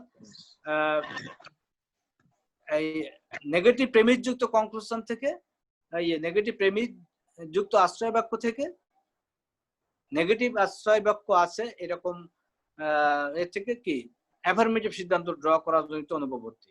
আর অন্যদিক থেকে আমি বলতে পারি যে কোনো সহানুমানের সিদ্ধান্ত নেগেটিভ হলে আশ্রয় বাক্য দুটির যে কোনো একটি নেগেটিভ হতে হবে। যদি এই রুলস ব্রেক করে তাহলে কি হবে? The fallacy of drawing a negative conclusion from a affirmative premise, এই মানে এটা এমন ধরনের অনুপবর্তী যেটা কি করা হচ্ছে যে সিদ্ধান্ত নেগেটিভ কিন্তু আশ্রয় বাক্যের কোনো নেগেটিভ নাই, আশ্রয় বাক্য অ্যাফার্মেটিভ সদর্থক, এই জন্য তো অনুপবর্তী। কিন্তু মূল রুলস হচ্ছে এটাই। এই একটা কথা মনে রাখলেই হবে, তাহলে আরেকটা নিজে থেকেই বলতে পারবে। ঠিক আছে? জি স্যার। আমাদের রায়হান কোনো কথা বলে না। রায়হান উদ্দিন, সব ঠিক আছে তো?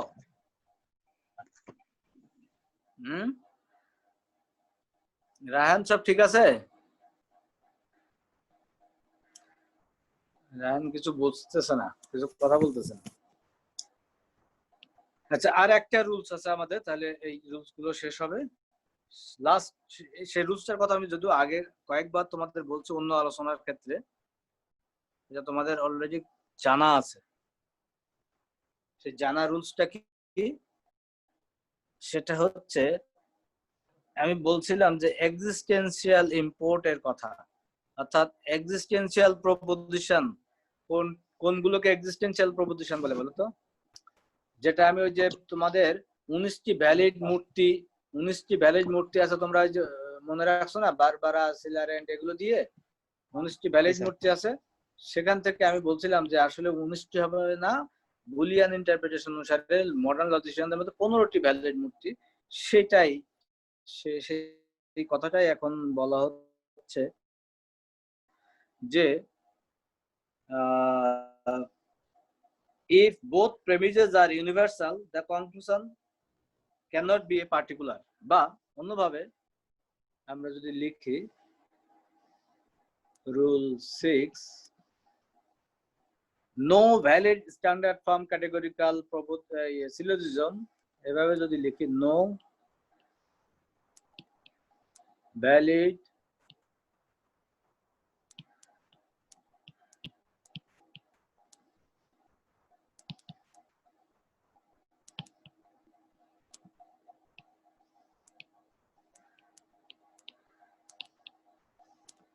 valid standard form categorical syllogism with a particular conclusion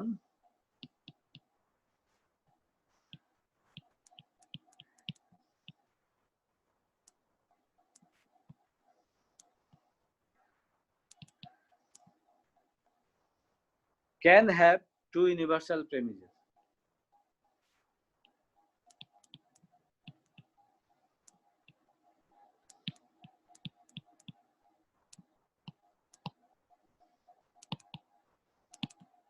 আচ্ছা, অন্য কথায় আমরা কি বলতে পারি? সবগুলো বিকল্প কথা আমরা লিখি।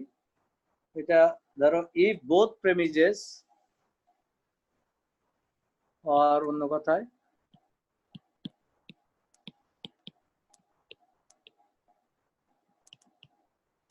if both premises are universal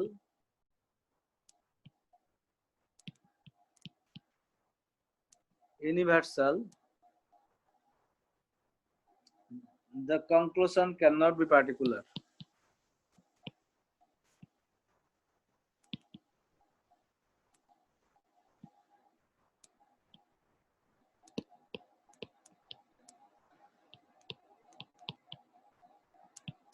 এই তাহলে এখানে কি বুঝলাম আমরা? No valid standard form categorical syllogism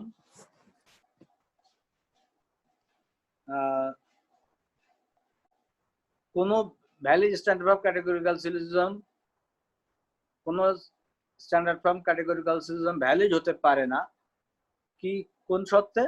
with a particular conclusion can have two universal premises, যার সিদ্ধান্ত বিশেষ বচন কিন্তু দুটো আশ্রয় বাক্যই সার্বিক, এরকম কোন সহানুমান বৈধ হতে পারে না। এক্ষেত্রেও তাই বলছে, if both premises are universal the conclusion can not be particular. দুটো আশ্রয় বাক্য সার্বিক হলে সিদ্ধান্ত বিশেষ হতে পারে না, তাহলে সে যুক্তি বৈধ হবে না। কেন হবে না এখন সেখানে যাই আমরা একটা লিখি, কি আর্গুমেন্ট লিখি, ধরো এরকম অল mammals are animals, ঠিক আছে? আচ্ছা, all ইউনিকর্নস R mammals,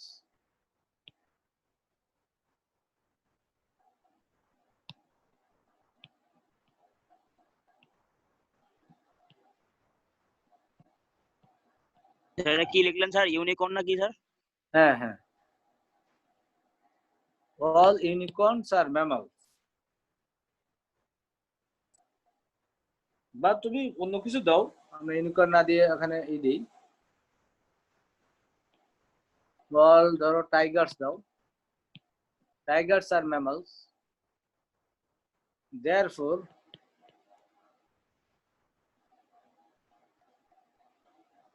all tigers are animals, sorry, some tigers are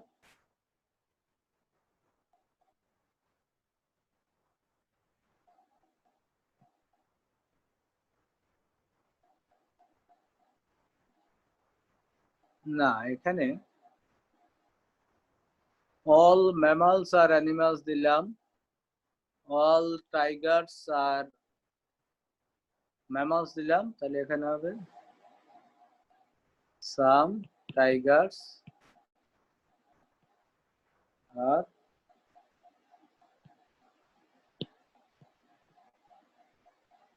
animals। আচ্ছা, এটা দেখো, এখানে এই যুক্তি কিন্তু আমরা আগেই বলে রাখি, এই যুক্তিটি কিন্তু অ্যারিস্টটলিয়ান লজিশিয়ান যারা, তাদের মতে এই যুক্তি কোনো দোষ নেই, কোনো সমস্যা নাই, এটা ভ্যালিড। এমনিও দেখে আমাদেরকে এটা কি ভ্যালিড হচ্ছে, কিন্তু কোনো সমস্যা কেন নাই। এটা মেজর টার্ম, এই মেজর প্রেমিজে আছে, এটা মাইনর টার্ম, মাইনর প্রেমিজে আছে, তারপরে এটা মিডল টার্ম, এবং এখানে কি হয়েছে, এখানে এটা আই বচন কোনোটাই ডিস্ট্রিবিউটেড না, সুতরাং এখানে ডিস্ট্রিবিউশনের প্রশ্ন উঠছে না। আমরা বাকি রুলস গুলো এখানে দেখছি কোনোটা ব্রেক করছে কিনা, যে ফোর্থ টার্মসও নাই এখানে, মিডল টার্ম যে কোনো একটি আশ্রয় বাক্য অন্তত পক্ষে একটি আশ্রয় বাক্য ব্যাপ্য হতে হবে, হ্যাঁ এখানে ব্যাপ্য হয়েছে মিডল টার্ম। তারপরে কি বলছিলাম যে 2 নাম্বার বললাম মিডল টার্ম ব্যাপ্য হতে হবে। 3 নম্বরে কি রুল বলছিলাম আমরা, যে 3 নম্বরে কি রুলস বলছিলাম, in a valid standard of categorization either term is distributed conclusion must be distributed premises। এখানে কোনটা যদি ব্যাপ্য হয় না, এখানে ব্যাপ্য হওয়ার প্রশ্ন নাই। 4 নম্বরে বলছিলাম যে দুইটা নেগেটিভ প্রেমিস হতে পারবে না। 5 নম্বর বলছিলাম যে আশ্রয় বাক্যের একটি নেগেটিভ হলে সিদ্ধান্ত নেগেটিভ হবে, সেগুলোর কোনো ব্রেক করে নাই এখানে। সুতরাং এটা কিন্তু একটি অ্যারিস্টটলিয়ান লজিশিয়ানদের মধ্যে, প্রাচীন যুক্তিবিদদের মধ্যে এটা বৈধ যুক্তি, এখানে কোনো দোষ হয় নাই, এটা কোনো ফ্যালাসি হয় নাই। কিন্তু শুধুমাত্র মডার্ন লজিশিয়ানদের মতে বা ওই নব্য যারা আধুনিক যুক্তিবিদদের মতে এখানে এক ধরনের ফ্যালাসি হয়। আর প্রাচীন যুক্তিবিদদের মতে এটা ফ্যালাসি নয় বলেই এই যে আমরা এরকম এ এ আই, এটা কি 1 বা 4, এগুলো কিন্তু বৈধ মূর্তি ছিল, এগুলো কিন্তু সব বৈধ মূর্তি। এইভাবেই এইরকম 4টি আমি গত ক্লাসে না কোন ক্লাসে তোমার দেখাইছিলাম 19টির মধ্যে কোন 4টি ইনভ্যালিড, এরকম যত আছে এই দুইটাই সার্বিক আশ্রয় বাক্য, দুটি কিন্তু হ্যাঁ পার্টিকুলার সিদ্ধান্ত। এরকম যে 4টি তোমাদের 19টি ভ্যালিড মূর্তির মধ্যে 4টি এরকম আছে, সেই 4টিকেই তারা ইনভ্যালিড বলছে এই মডার্ন লজিশিয়ানরা। কিন্তু এরকম বাস্তবে লিখে দেখলে কিন্তু সব ভ্যালিড মনে হবে। তারা কেন ইনভ্যালিড বলছে সেটা আমি বলছিলাম যে সার্বিক বচনগুলো, ইউনিভার্সাল প্রপোজিশন গুলো কোনো অস্তিত্ব নির্দেশক নয়, এগুলো নির্দিষ্টভাবে সুনিশ্চিতভাবে কোনো কিছুর অস্তিত্ব নির্দেশ করে না। এগুলোকে আমি একটু আগে বলছিলাম, এগুলো হচ্ছে হাইপোথেটিক্যাল প্রপোজিশন, এগুলো হচ্ছে প্রাকল্পিক বচন বা শর্তমূলক বচন। যে এগুলোকে বলা হয় যদি পৃথিবীতে ধরো এমন কিছু অস্তিত্ব থাকে, ধরো এক্স নামক কিছু আছে, যে এক্স গুলো হচ্ছে ম্যামাল শ্রেণীর অন্তর্ভুক্ত, সেই এক্স গুলো হবে অ্যানিমাল শ্রেণীর অন্তর্ভুক্ত। যদি কিছু থাকে, এমন কিছুর অস্তিত্ব থাকে যারা ম্যামাল শ্রেণীর অন্তর্ভুক্ত, সেই এমন কিছু যাদেরকে আমি জানি না এক্স বলছি, যে সেই এক্স গুলো হবে অ্যানিমাল শ্রেণীর অন্তর্ভুক্ত। এটাকে তোমরা যখন সেকেন্ডারি সিম্বলজি করবে তখন এটাকে আমরা এইভাবে লিখবো যে পৃথিবীর যদি এমন ধরো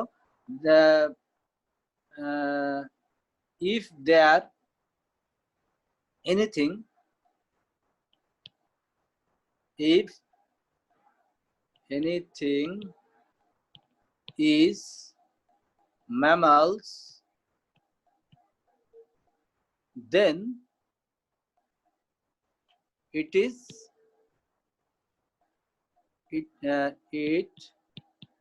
a animal. It is a animal.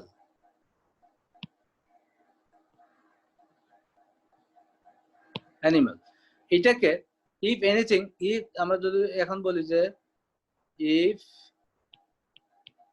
x is mammals, then x is animals. তো x is mammals এই কথাটা, এটাকে যদি প্রতীকী ভাবে লেখা হয় তাহলে এটাকে লেখা হয় এইভাবে যে এম এক্স আর ইফ আর দেন, এটা হচ্ছে কন্ডিশনাল একটা সিম্বল আছে, এরকম হর্স সিম্বল বলে, implies M X implies X animal, X animals এর অন্তর্ভুক্ত। আর এটাকে দেখানো হবে এরকম করে সকল, এটা হচ্ছে ইউনিভার্সাল কোয়ান্টিফায়ার।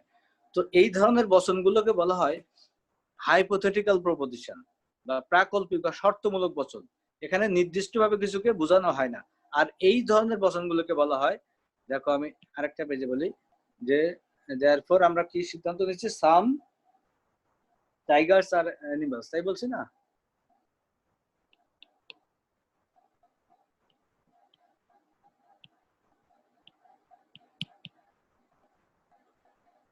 সাম টাইগার্স আর অ্যানিমালস, তাহলে এটাকে বলা হয় এক্সিস্টেন্সিয়াল প্রপোজিশন। এগুলো হচ্ছে এক্সিস্টেন্সিয়াল প্রপোজিশন, অর্থাৎ অস্তিত্বমূলক বচন, এক্সিস্টেন্সিয়াল প্রপোজিশন।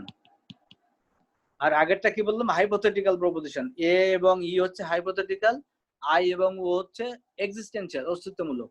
এখানে বলা হয় সাম কথার অর্থ হচ্ছে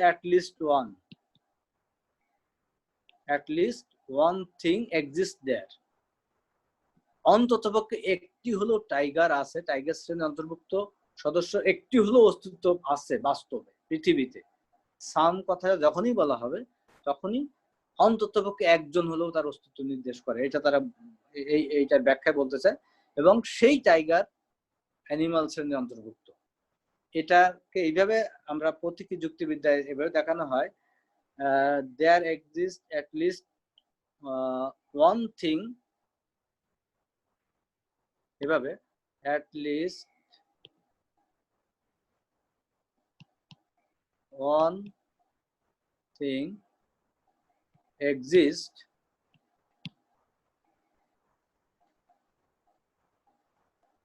বা এভাবে দেই one thing at least one thing is a tiger and it is also an animal. তাহলে কি at least one thing exists, এই সেই one thingটা হচ্ছে টাইগার ক্লাসের অন্তর্ভুক্ত। সেই ওয়ান থিংটাকে যদি আমরা at least ওয়ান থিংটাকে যদি আমরা x ধরি, x is a tiger and it is মানে ওই সেই x এর কথা বলা হচ্ছে, and x is an animal.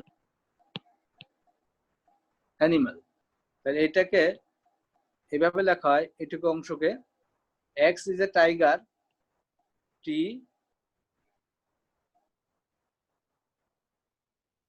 tx, and এর পরিবর্তে এরকম ডট চিহ্ন দেওয়া হয়,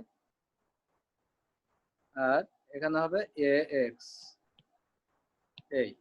এটাকে দেখানো হয় এইরকম, এক্সিস্টেন্সিয়াল কোয়ান্টিফায়ার বলা হয় এটাকে। এটাকে আমরা এইভাবে দেখি, এইটাকে এই ধরনের বচন হচ্ছে অস্তিত্ব নির্দেশ করে। অ্যান্ড দিয়ে বোঝায় যে এই এক্স নামক কিছু একটা অস্তিত্ব আছে যেটা কিনা টাইগার শ্রেণীর, এবং সেই এক্স আবার অ্যানিমাল শ্রেণীর অন্তর্ভুক্ত, তার মানে সেটা অস্তিত্বশীল। এই সমস্যার কারণে, এইটার কারণে, এটা মোছার দরকার নেই, আমরা এর আগেরটাতে যাই। এইটার কারণে বলা হচ্ছে যে যেহেতু এটা এক্সিস্টেন্সিয়াল প্রপোজিশন, যে সিদ্ধান্ত, তাহলে আশ্রয় বাক্যের দুটাই কোনো এক্সিস্টেন্সিয়াল প্রপোজিশন নাই, এটা হতে পারে না। কারণ অস্তিত্বমূলক সিদ্ধান্ত ডিডিউস করতে গেলে আশ্রয় বাক্যের অন্ততপক্ষে একটি অস্তিত্বমূলক বচন থাকতে হবে, তা না হলে সিদ্ধান্ত এটা সঠিকভাবে আসবে না। এবং এর কারণে যে ফ্যালাসিটার উদ্ভব হচ্ছে, সেই ফ্যালাসিটার নাম হচ্ছে এক্সিস্টেন্সিয়াল ফ্যালাসি। এখানে যে ফ্যালাসিটা হচ্ছে সেটার নাম হচ্ছে এক্সিস্টেন্সিয়াল ফ্যালাসি, অস্তিত্বমূলক অনুপপত্তি বা হেত্যাভাস। এক্সিস্টেন্সিয়াল ফ্যালাসি কেন? কারণ আশ্রয় বাক্যের মধ্যে অস্তিত্বমূলক বচনের কোনো অস্তিত্বই নেই, সেখান থেকে এমন সিদ্ধান্ত ডিডিউস করা হচ্ছে যে সিদ্ধান্ত অস্তিত্বমূলক বচন। কারণ এরা আশ্রয় বাক্যের মধ্যে যে কথা বলা হয় নাই, সিদ্ধান্তে সেই কথা বলা যাবে না। তো আশ্রয় বাক্যে কি বলা হয় নাই? আশ্রয় বাক্য বলছে যে আমরা নিজেরাই প্রাকল্পিক বা শর্তমূলক বচন। তাহলে সেই প্রাকল্পিক বা শর্তমূলক বচন থেকে অস্তিত্বমূলক বচন কখনো নিশ্চিত হতে পারে না। সেই জন্য এই কথা বলা হচ্ছে যে no valid strategical syllogism with a particular conclusion, অর্থাৎ with a existential conclusion can have two universal premises, অর্থাৎ can have two conditional premises, হতে পারে না।